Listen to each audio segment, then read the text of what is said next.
नमो उवज्जायानम नमो लोए सवसाहुनम। ओंकारमय हो ओम हो तुम, ओम के आकार हो। सद्ज्ञानमय हो ज्ञान हो तुम, ज्ञान के प्राकार हो। सर्वज्ञ हो प्रभु सर्वदर्शी, त्रय जगत के पार हो। तीर्थेश है महावीर भगवन, वंदना शत बार हो। तीर्थेश है महावीर भगवन, वंदना शत बार हो।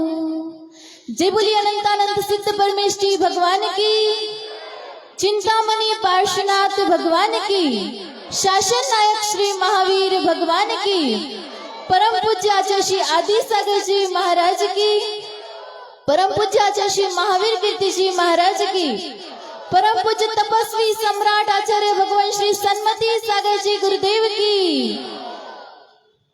बोले आचार्य संघ की, बोलिए परम पूज्य अभीष्ण ज्ञान योगी प्राकृत आचार्य श्री सुनील सागर जी गुरुदेव की। सुहाना मौसम है और सुनहरा अवसर है। अष्टानी का पर्व आने वाला है और यहाँ पर पंचानी का पर्व प्रारंभ हो चुका है। अष्टानी का पर्व में नंदीश्वर की पूजा भक्ति आराधना की जाती है और ये पंचानिका में योगीश्वर की पूजा आरती भक्ति करने का अवसर आप सभी को प्राप्त हुआ है। यह आपका सौभाग्य है। इस सौभाग्य को आपको कैसे संवारना है ये आप पे डिपेंड करता है। योगीश्वर आपके बिहारी कॉलोनी में आए हैं तो पूरा लाभ लीजिए। जैसे सुबह आज योग दिवस के माध्यम से, योग दिवस के उपलक्ष्य में योग हुआ, ऐसे डेली ही होता है तो डेली योग में सम्मिलित हो जाइए। फिर पाठ होते हैं, क्लासेस होती है, जिनाभिषेक होता है, तदनंतर आहारचर्या होती है। आहारचर्या में भी सम्मिलित होकर पुण्यशाली होते हैं वे हाथ जिनको तपस्वी के हाथों में एक ग्रास रखने मिल जाता है। वो अपने सौभाग्य को संवारने का समय आपका है। फिर 3 बजे क्लास लगती है, उसमें स्वयंभू स्तोत्र का पाठ आचार्य भगवान हमें पढ़ा रहे हैं। आप सभी भी आकर उसका लाभ लीजिए, सीखिए, समझिए। फिर उसके बाद होता है प्रतिक्रमण 4:30 बजे और फिर भक्ति का समय, संध्याकालीन आरती और फिर शाम में होता है सांस्कृतिक प्रोग्राम और ब्रह्मचारी दीदियों के माध्यम से उपदेश। तो पूरा दिन, पूरा शेड्यूल, जो भी समय आपको उचित लगे उस समय पर पधार जाइए, आपकी झोली भर जाएगी। खाली झोली लेकर आइए, आपकी झोली भर जाएगी। योग संयोग का दिन है, आज योग दिवस है और योगीश्वर निर्ग्रंथ मुनि के अलावा और श्रेष्ठ योगी और कौन हो सकता है। और योगियों में भी श्रेष्ठ योगी आपके सामने विराजमान है। ये पुण्य का अवसर आपका आया है। एक बार की बात है, एक व्यक्ति रास्ते से जा रहा था तो रास्ते में जाते जाते उसे थोड़ी सी भूख लगी और उसकी नजर पड़ी एक आम के वृक्ष पर। सिर्फ नजर ही पड़ी थी आम के वृक्ष पर। वो आम के वृक्ष पर बहुत ही बड़े बड़े, मीठे मीठे, रसीले, पीले पीले आम उसको नजर आए तो उसका मन उसे खाने के लिए दौड़ा। सबको आम पसंद है? किस किस को पसंद है आम? ऑलमोस्ट सभी को। और अभी आम का सीजन भी चल रहा है। तो आम को देखते ही, आम के वृक्ष को देखते ही उसकी आंखें ठहर गई और मन भी ठहर गया। तो उसने, आंखें तो आम खा नहीं सकती, तो आंखों ने ऑर्डर दिया मन को कि इतने सुंदर रसीले बड़े बड़े पीले पीले आम दिख रहे हैं और तुम ऐसे बैठे हो, जाओ आम लेकर आओ। फिर मन सोचता है कि मैं तो जा नहीं सकता। फिर उसने बुद्धि को ऑर्डर दिया, बुद्धि को ऑर्डर दिया कि इतने सुंदर आम दिख रहे हैं, तुम कुछ करती क्यों नहीं। फिर बुद्धि ने कहा हाँ, मेरे मुंह में भी पानी आ रहा है। तो बुद्धि जाकर तो ला नहीं सकती, उसने ऑर्डर दिया पैरों को। किसको ऑर्डर दिया? पैरों को। तो उसने कहा पैर भैया मुझे बहुत भूख लगी है और जाकर उतने सुंदर रसीले मीठे पीले आम लाकर मुझे दे दो ताकि मैं अपनी भूख शांत कर दूं।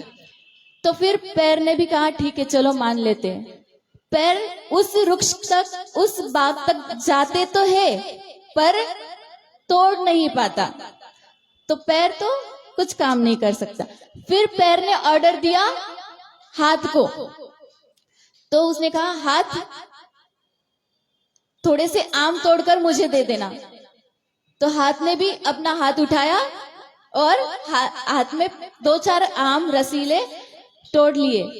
फिर जैसे ही वो हाथ में आम आए तो वो व्यक्ति उसे बड़े ही मजे से चूसने लगा, खाने लगा। उतने में उधर से बाग का माली आया और 2 डंडे उसके पीठ पे मारे। क्यों? क्योंकि उसने चोरी कर कर आम खाए थे। चोरी करना बुरी बात है, भले ही आपका मन करे, पर पूछ लो पहले और फिर तोड़ कर खाना। पर उसने पूछा नहीं था और वैसे ही खाने लगा, तो पीछे से 2 डंडे पड़े। तो अब इसमें पैर भी कुछ नहीं कर पाया, हाथ भी कुछ नहीं कर पाया, बुद्धि भी कुछ नहीं कर पाई और मन भी कुछ नहीं कर पाया। और आंखों में से आंसू आने लगे। क्यों? क्योंकि गलती किसकी थी? आंखों की। गलती किसकी थी? आंखों की। आंखों ने ही आम देखा था, तभी ये इतनी सारी प्रोसेस हुई। तो अपने आंखों से ही पाप का स्टार्ट होता है। तो पूज्य आचार्य भगवान हमें हमेशा बताते हैं कि मन वचन काय की कैसी प्रवृत्ति होनी चाहिए, अपने इंद्रियों पे कैसे कंट्रोल रखना चाहिए, अपने आंखों पर, जबान पर और शरीर पर, कानों पर, सब पे कंट्रोल रखना सिखाते हैं आचार्य भगवान। स्वयं भी कंट्रोल रखते हैं और हमको भी सिखाते हैं। पूज्य आचार्य भगवान इतनी बड़ी उपलब्धि प्राप्त की है इतने छोटे उम्र में। अनेक ग्रंथों की रचना की है प्राकृत में। जैसे कुंद कुंद आचार्य भगवान ने की थी, वैसे ही उतनी ग्रंथों की रचना की। जैसे कुंद कुंद आचार्य भगवान ने प्राकृत ग्रंथ में रचना की थी, वैसे ही आचार्य भगवान ने 2000 वर्ष बाद कोई ग्रंथ की रचना प्राकृत में करने वाले हैं, तो वो है आचार्य भगवान श्री सुनील सागर जी गुरुदेव। और इन ग्रंथों का अगर आप अभ्यास करना चाहते हैं, पढ़ना चाहते हैं, अवलोकन करना चाहते हैं, तो इतने सारे ग्रंथ एक साथ कैरी करना तो बहुत मुश्किल होता है। पर आप एक छोटे से मोबाइल में आप ये सारे ग्रंथ पढ़ सकते हैं। मोबाइल तो सबके पास ही होगा, ऐसा कौन है यहाँ पर जिसके पास मोबाइल नहीं है? है कोई? बहुत कम, साधुओं के पास भी नहीं होता है। तो मोबाइल में सन्मति सुनीलम ऐप आप डाउनलोड कीजिए और ग्रंथों का स्वाध्याय कीजिए, आचार्यों के बारे में जानने की कोशिश कीजिए। पूज्य आचार्य भगवान के पास वात्सल्य है, चर्या है। जैसे आचार्य भगवान श्री आदि सागर जी महाराज जी, किसी बेटे को कोई अगर बाप मरनासन्न है तो बेटे को प्रॉपर्टी देकर जाता है, राइट? तो वैसे ही आचार्य भगवान को आचार्यों ने प्रॉपर्टी दी है। कौन सी प्रॉपर्टी?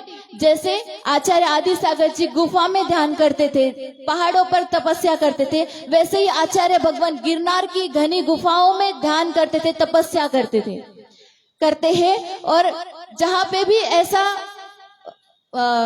प्लेस मिल जाए उनको, एकांतवास, तो वहां पर जाकर वो अपनी ध्यान और साधना करते